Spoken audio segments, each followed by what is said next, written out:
The old Hitachi out there.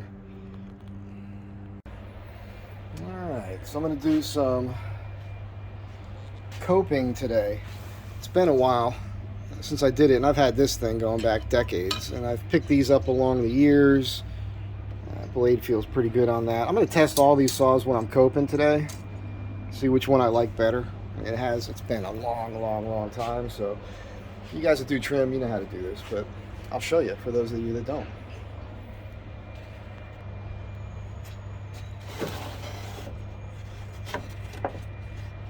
Cut this back at 45 degrees first. There's a piece up there already, so I'm going to cope this to the existing piece.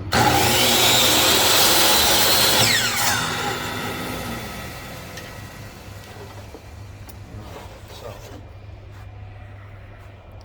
now you got this situation here, right? Excuse me.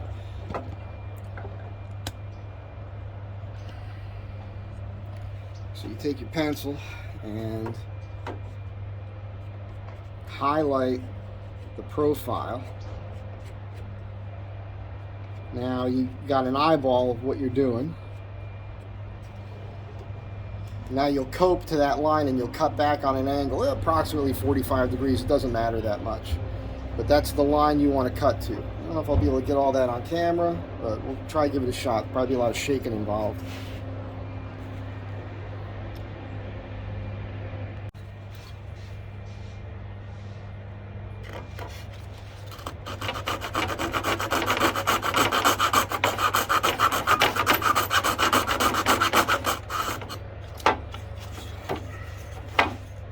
I need to put something that's 3/4 of an inch thick right here. Get a little rocking, but I'll just get this one done real quick, and then I'll fix that.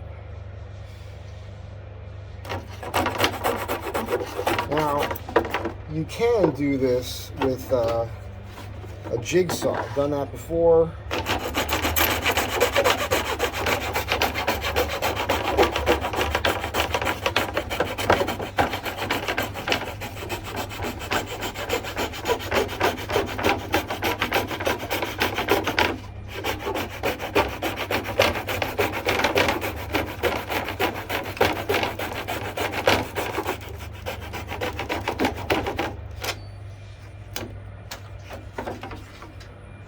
Get there.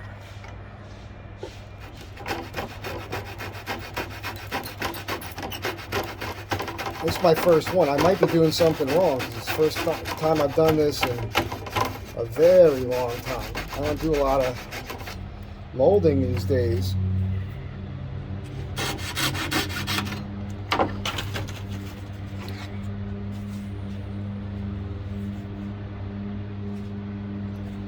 Give that a shot and see if it fits after I cut it to length. So I'll hook the tape measure right here and pull, and then this end here is going to just be a square cut, and I'll cope the next piece to that.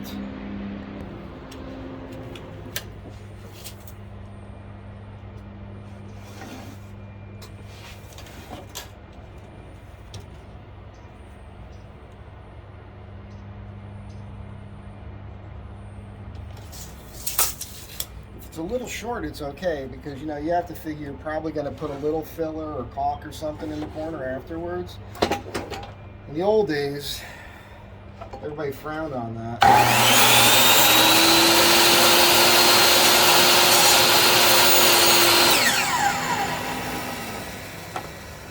In the old days on the job, you'd have a bunch of guys working, and guys would give each other grief over their craftsmanship. We got basically a zero tolerance thing here. I've cut it on a 45 a few times, so it opened up a hair, but the plastic had broken, so I made these out of plywood. Pretty neat. I'm trimming this back a little bit with my little Gerber daily carry EDC. I don't always carry this one. I picked it up this morning, and just coincidentally I need it right away. I didn't get enough of an angle on this. I didn't even test fit it yet, but I could tell. So just I don't know how much of this you can see. When you do this line, you're cutting to this line, you want to cut back on a 45 like I was saying. So you just want to make sure that it'll fit nice and snug up against the piece that's on the ceiling already.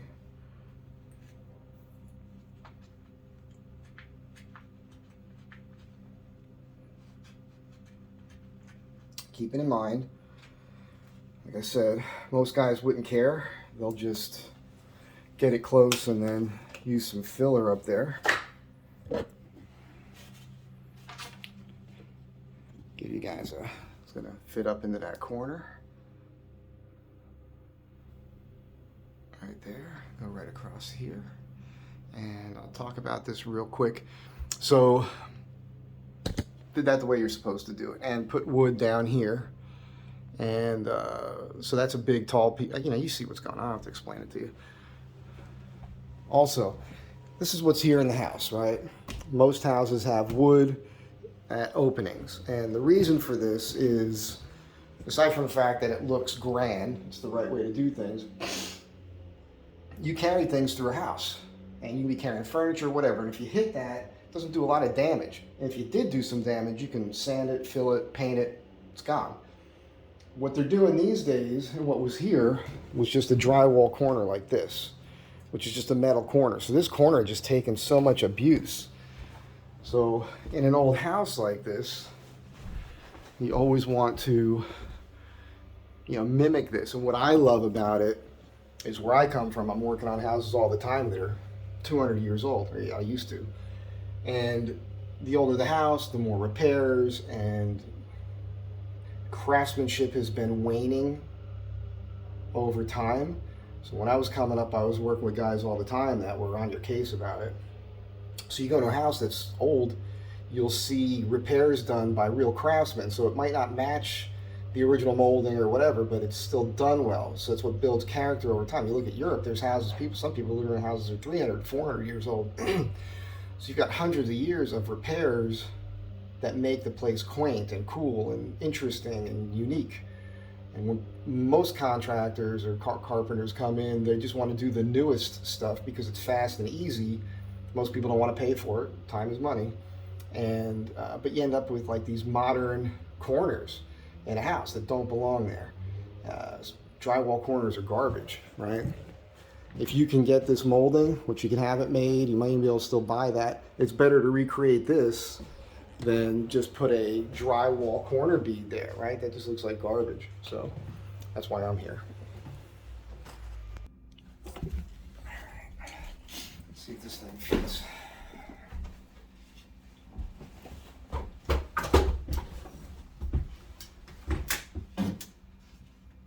Oh yeah.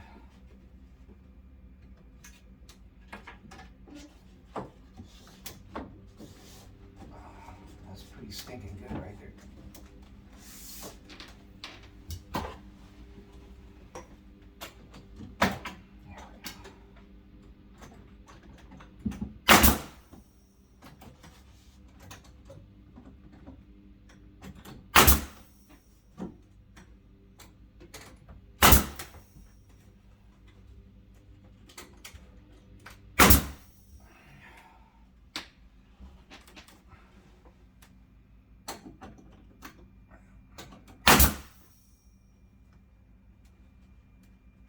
That's good.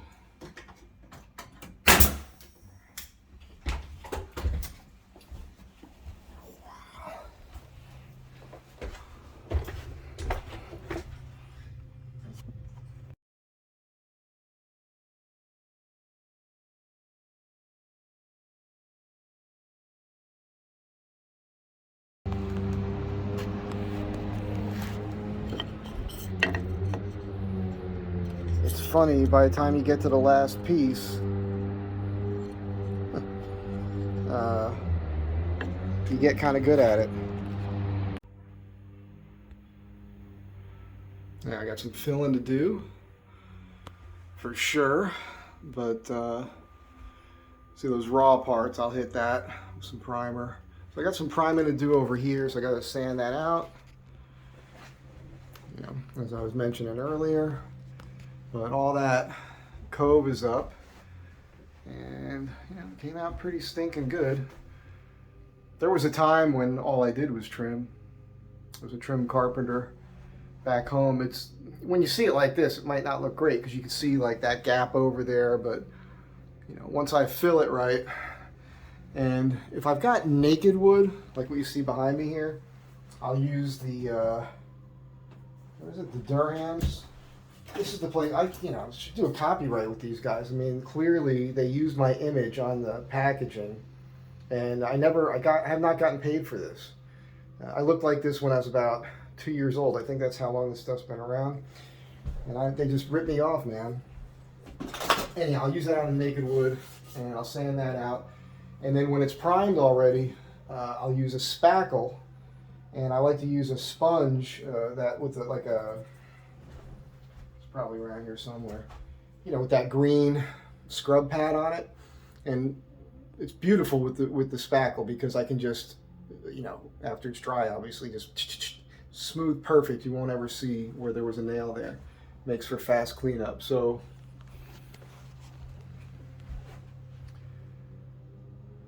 some of you with an imagination can kind of see what's going to happen here. It's going to look pretty cool. And coping the corners, that's just how I learned. I think it's the right thing to do.